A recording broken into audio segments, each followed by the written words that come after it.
I stood in the conference room, my heart pounding. Justin leaned back in his leather chair, smirking. Around us, his inner circle, Matthew and Josh, watched like it was a show. I felt heat rise in my cheeks, but I kept my voice steady. Why was I passed over for promotion again, I asked. My voice echoed across the table. I'd brought in the biggest clients.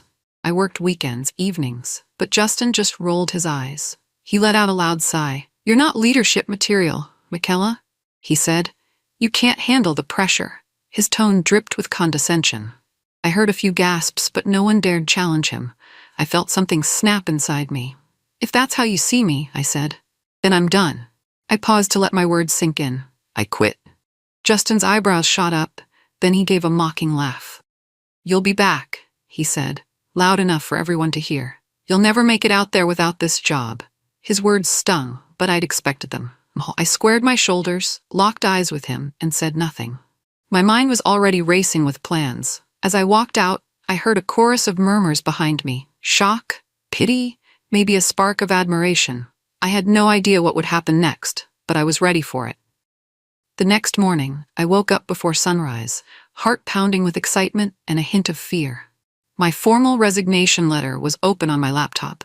Everything about it was direct. I thanked the company, stated my decision, and made it clear I'd be leaving immediately.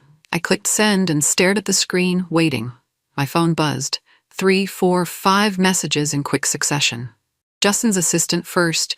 Justin wants to see you, now. Then from HR, we need an exit interview. And of course Justin himself. Stop being dramatic. I took a deep breath. I'd prepared for this reaction. Justin liked control. The moment I threatened that control, he'd lash out. But I was done letting him dictate my worth. 10 minutes later, I walked into his office. He scowled like I'd personally insulted him. You're making a mistake, he said, slamming a folder on his desk. You think it's that easy out there? You're nothing without us.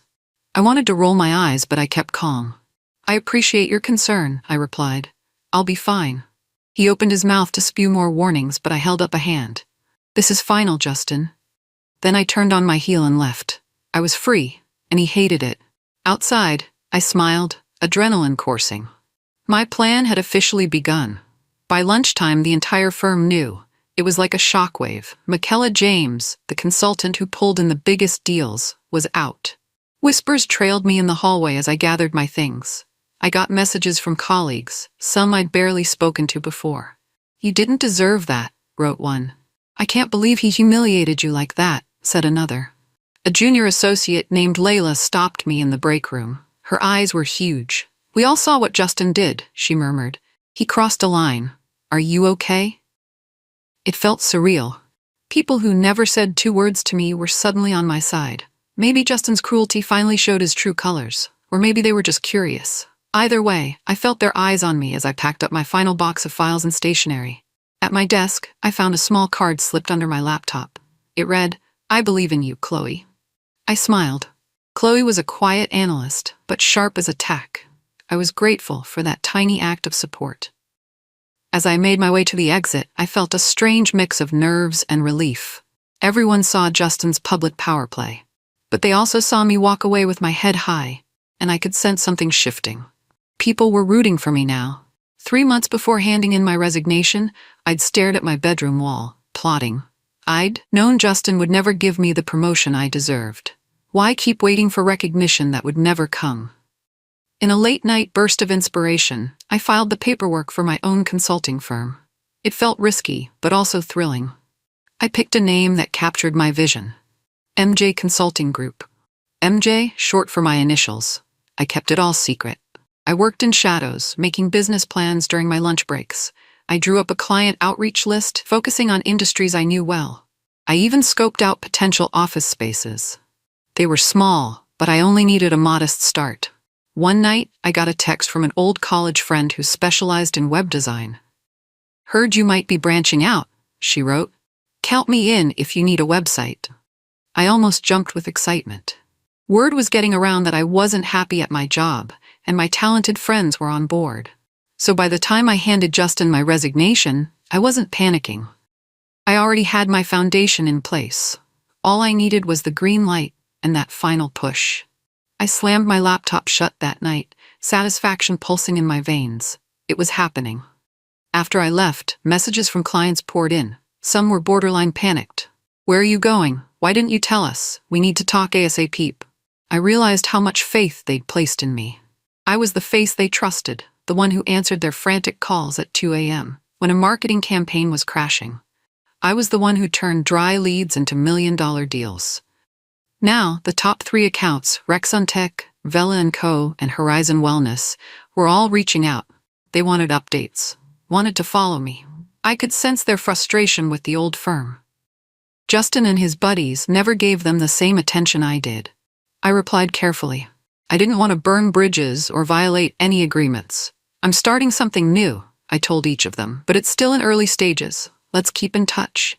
A few hours later, I got a text from Vela & Co.'s chief operating officer. "We're ready whenever you are. Trust you more than anyone else." My heart skipped. This could change everything. I could almost imagine Justin's reaction if he found out. Those were supposedly his prized clients, but deep down, we all knew who really brought them in. I made a quick note in my planner. Follow up with them soon. My wheels were already spinning. In my last year at the firm, I learned how Matthew and Josh operated. Long lunches, golf trips, big talk, and minimal actual work. They cozied up to Justin, feeding his ego.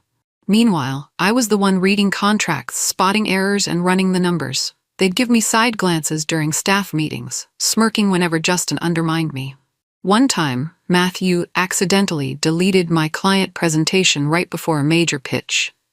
Another time, Josh spread rumors that my numbers were inflated. The truth?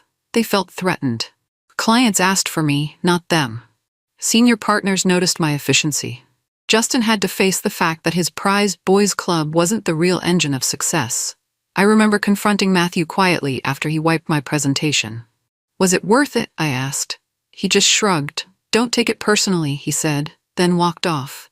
But I did take it personally. I wasn't going to let them sabotage me anymore. I worked harder, stayed later, delivered results that spoke for themselves. Yet Justin still gave them credit, praising them for team efforts. Now, as I prepared to launch my own firm, I thought about those two.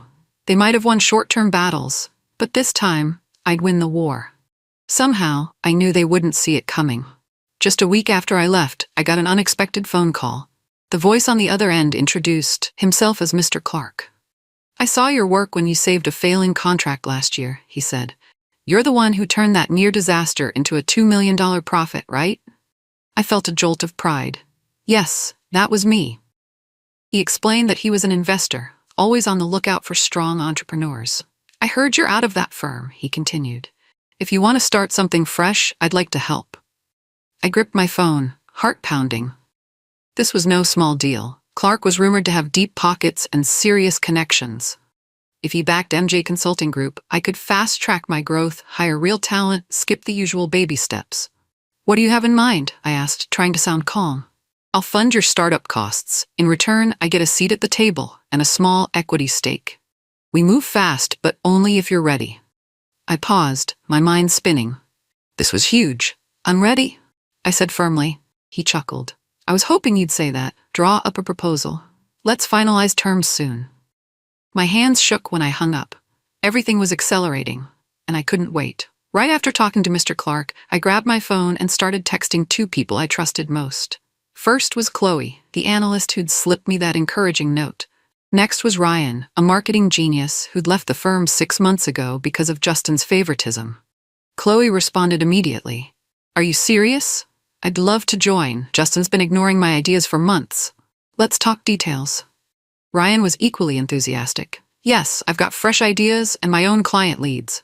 Count me in." Within days, the 3 of us met in a cramped coffee shop. I laid out my vision for MJ Consulting Group, a lean, agile team that focused on real client relationships. Chloe would handle data analytics and client research. Ryan would oversee marketing campaigns and brand strategy. I'd manage client acquisition and overall direction. They loved it. We even debated the coffee shop name for our first official team meeting. It felt surreal, us huddled over laptops, scribbling on napkins, fueled by caffeine and raw ambition. After we hashed out details, Ryan grinned. "We're actually doing this." Chloe gave me a fist bump. I saw hope and excitement in their eyes. Walking out, I felt a wave of gratitude. My new team believed in me. This was the start of something bigger than all of us. A week later, Clark called me with a big opportunity.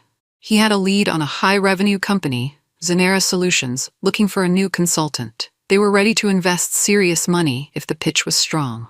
My stomach flipped. This was the kind of deal that put you on the map. Clark said, "I can arrange a meeting, but you'll have to impress them. They're used to big-name firms." I said yes, without hesitation. I prepped for days, fine-tuning every angle of our proposal. Chloe gathered data on Zenera's industry trends, Ryan developed a sleek presentation, and I practiced delivering the pitch until I could do it in my sleep. Finally, the big day arrived. We walked into Zenera's boardroom. All eyes were on us. 3 newcomers, no massive track record, just hunger and confidence. I could almost sense them sizing us up. But once we started talking, the energy shifted. I spoke about tailored solutions and personal touch. Chloe showed data-backed strategies that sparked interest. Ryan explained how our marketing plan would boost their global reach. When we finished, the Zenera CEO leaned forward. "We've seen a lot of consultants pitch. You 3 actually get it." He glanced at his team. "I'm impressed. Let's do a trial run." I walked out feeling like I was floating. This was it.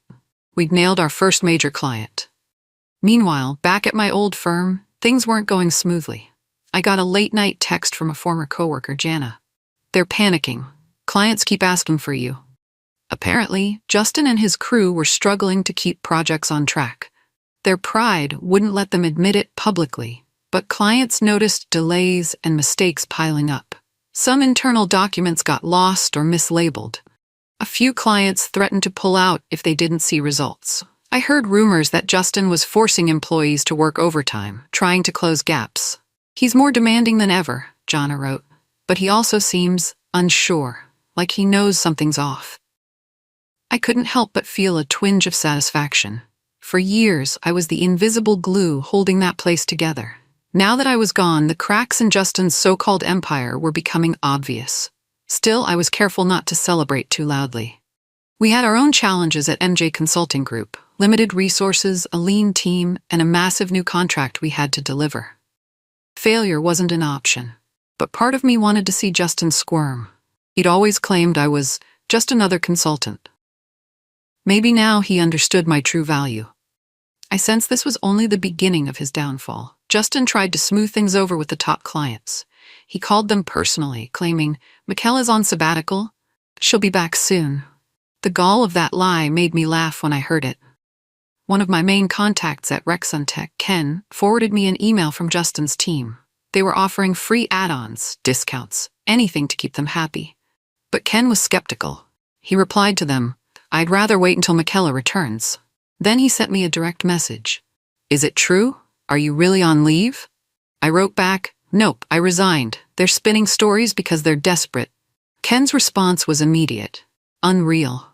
That's enough for me to walk." I told him I couldn't poach him outright. There were legal lines I didn't want to cross, but if he chose to terminate their contract, I'd be open to a conversation. He understood. Meanwhile, the rumor mill churned at the old firm. Employees whispered about how Justin was throwing freebies at clients, hoping they wouldn't notice the lack of real talent on his team. He was basically setting money on fire to hide the truth. He needed me back. I didn't gloat publicly, but I sure felt relieved. Watching him scramble was a reminder that everything was shifting in my favor. News about my resignation wasn't just floating around inside the company anymore. Someone, maybe Jana, maybe another fed-up employee, posted on a business forum. "Top consultant left due to toxic leadership. Firm pretends she's on sabbatical." That post blew up, with hundreds of views and comments. People started speculating about the firm's culture. Some ex-employees jumped in, sharing stories of unpaid overtime, credit stealing, and Justin's notorious temper. This was worse than bad PR. It was a direct hit to Justin's carefully crafted image. Potential clients read those forums. Investors read them. The firm was hemorrhaging credibility. I found out about the post when Chloe sent me a screenshot. "This is huge," she wrote. I stared at the screen, my heart thumping. Finally, the truth was coming to light. I knew Justin would freak out.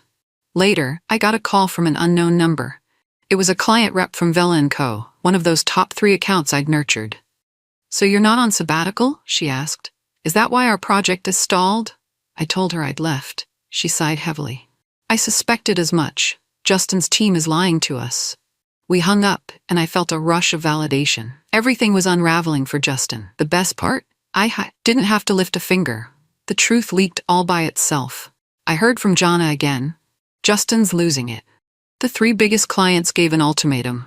Bring you back, or they walk." A part of me was shocked they'd be so blunt, but it made sense. Those clients had always relied on me.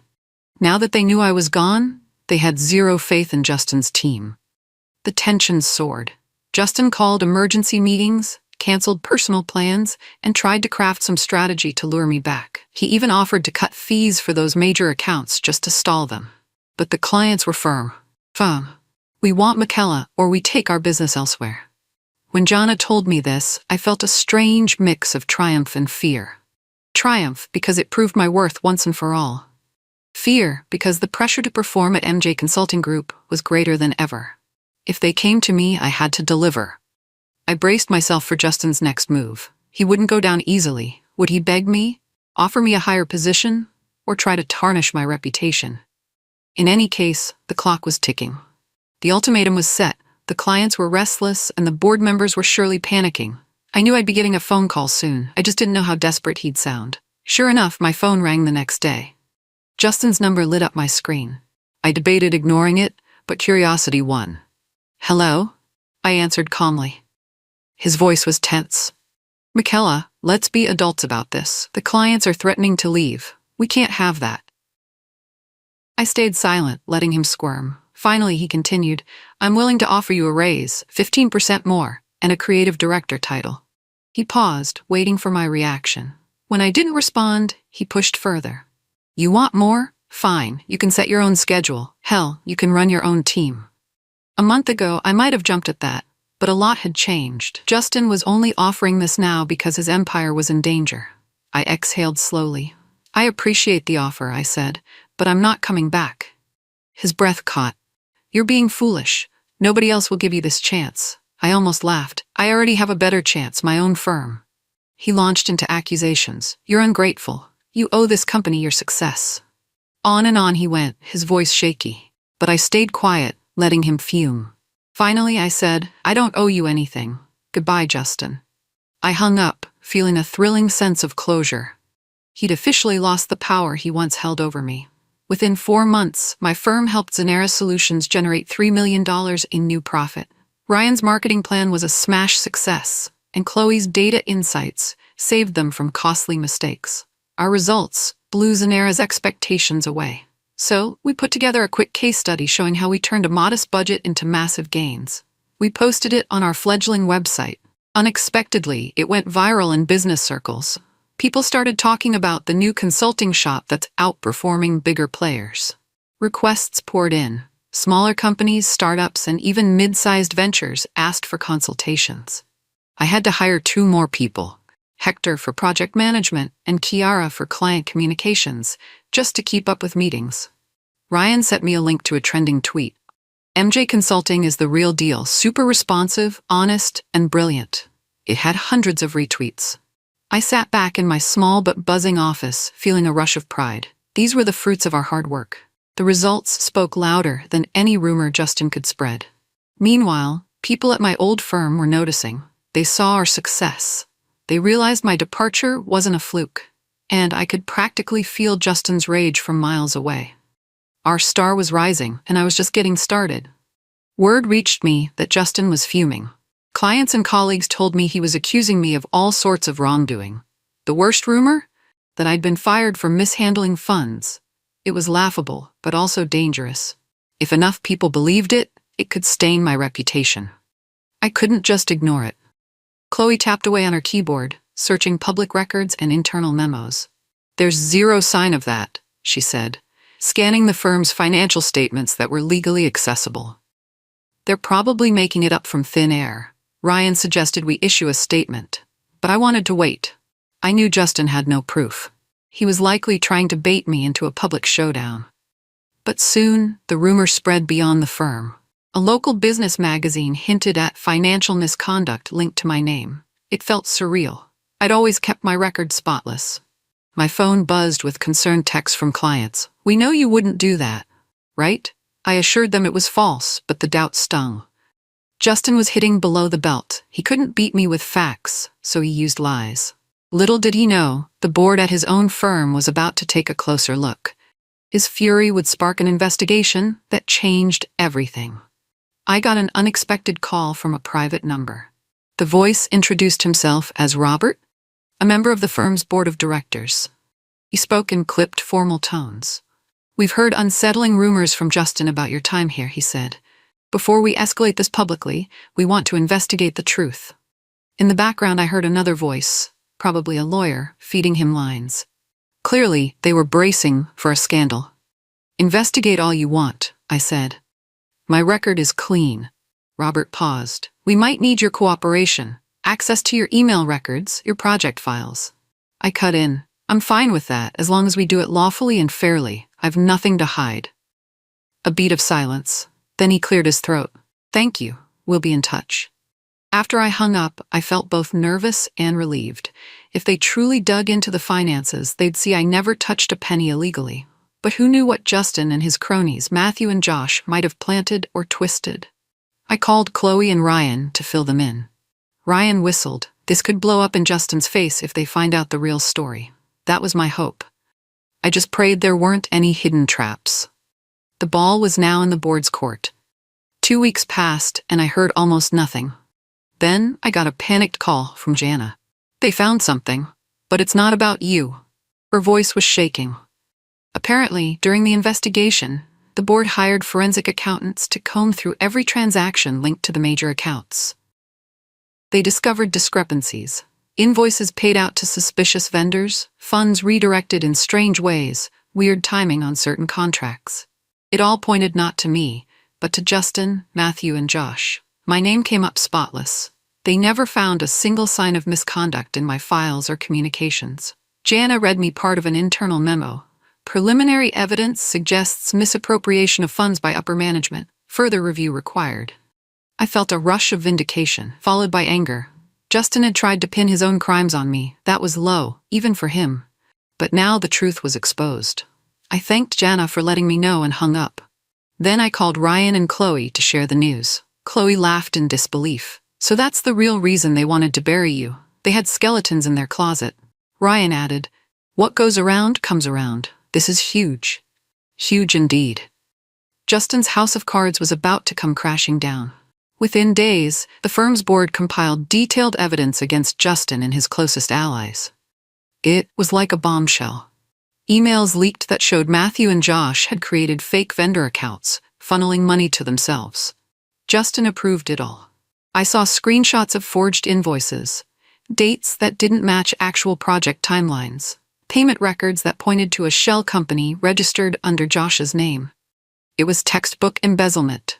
My heart pounded as I read through the files. I remembered moments when projects ran short on budget or random cuts were made. Justin always claimed it was for the good of the company. Meanwhile, he and his cronies were taking advantage. The final blow was a recorded conversation. Someone must have taped it, where Justin admitted, "We just need to hide the money for a few more months. Then we'll restructure and nobody will find out." That conversation ended any debate. The firm's board had undeniable proof. Meanwhile, my name remained crystal clear. I wasn't sure whether to feel relieved or outraged. All those years, I'd worked day and night, believing the company simply had tight finances. Meanwhile, Justin was stuffing his pockets. Now the truth was out for everyone to see. And I had no sympathy for him, not after what he tried to do to me. The next morning, headlines popped up in local business news. Consulting firm execs face embezzlement allegations. My phone buzzed with calls from reporters, but I declined interviews. I was content to watch from the sidelines. Jana messaged me. "Board just suspended Justin. Matthew and Josh are gone, apparently fled the country right before the official charges." I could hardly believe it. They actually ran. Justin was left to take the fall. The board forced him to step down as CEO while they launched a formal internal probe. He tried to claim innocence, but the evidence was airtight. The firm's employees were in shock. Some felt betrayed. Others said they weren't surprised, given Justin's shady behavior. Old clients started demanding accountability.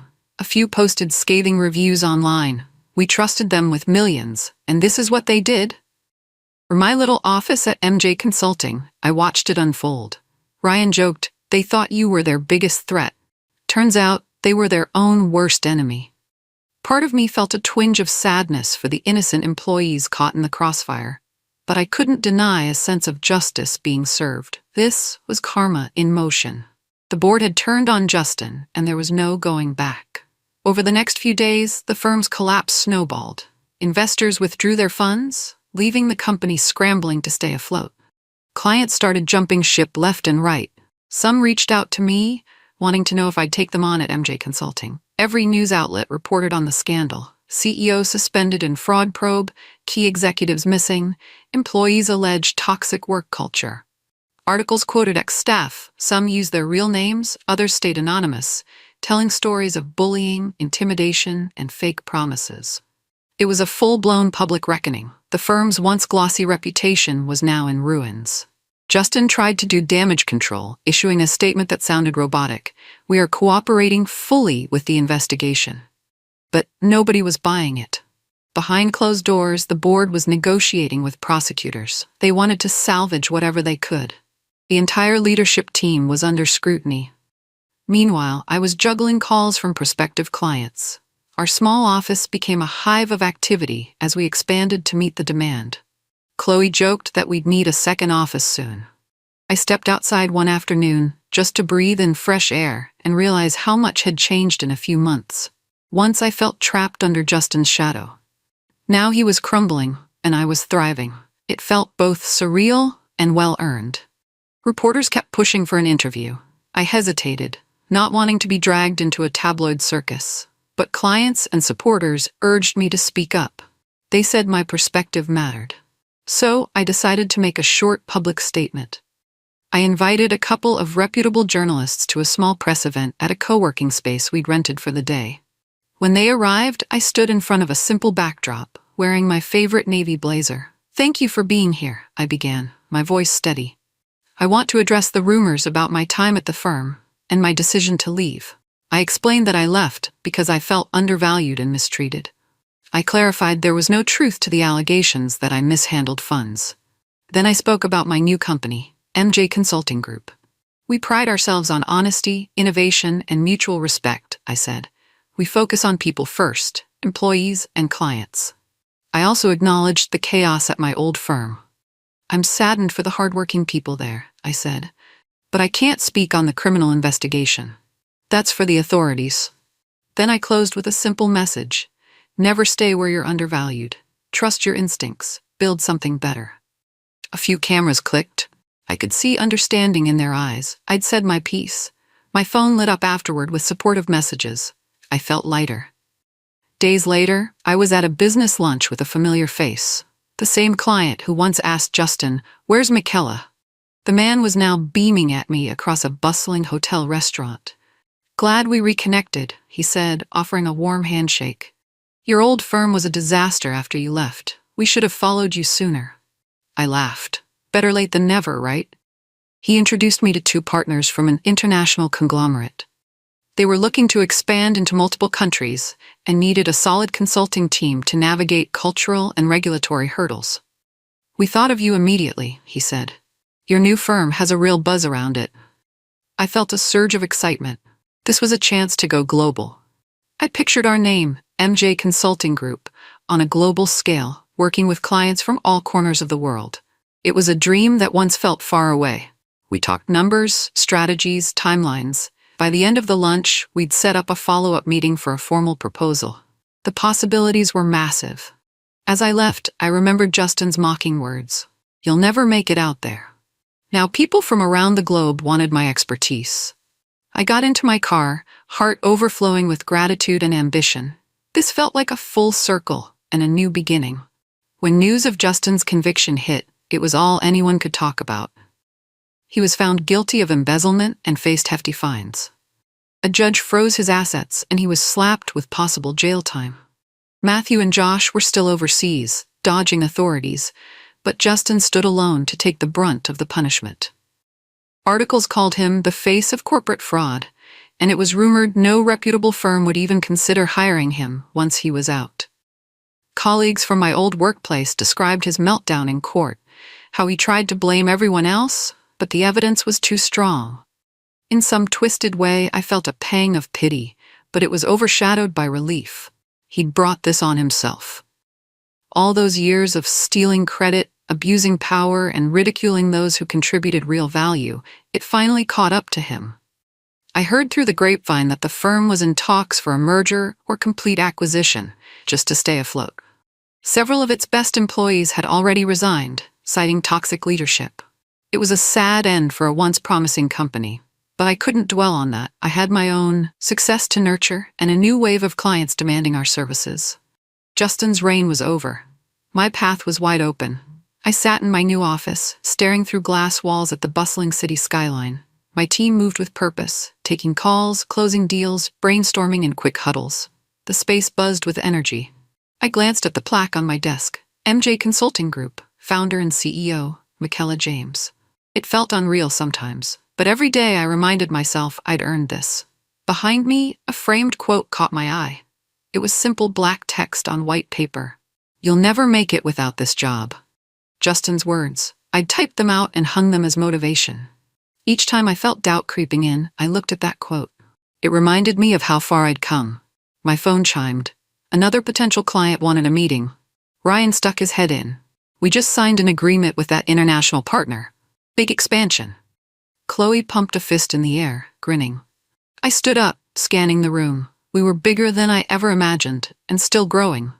"Let's celebrate after work," I told them. My heart fluttered with pride. I walked to the window, sipping my coffee, recalling the day I walked out of Justin's office. I remembered his sneer, his arrogant laugh. I smiled now, a quiet, confident smile. "Watch me," I whispered to that framed quote, and I felt like I could conquer anything.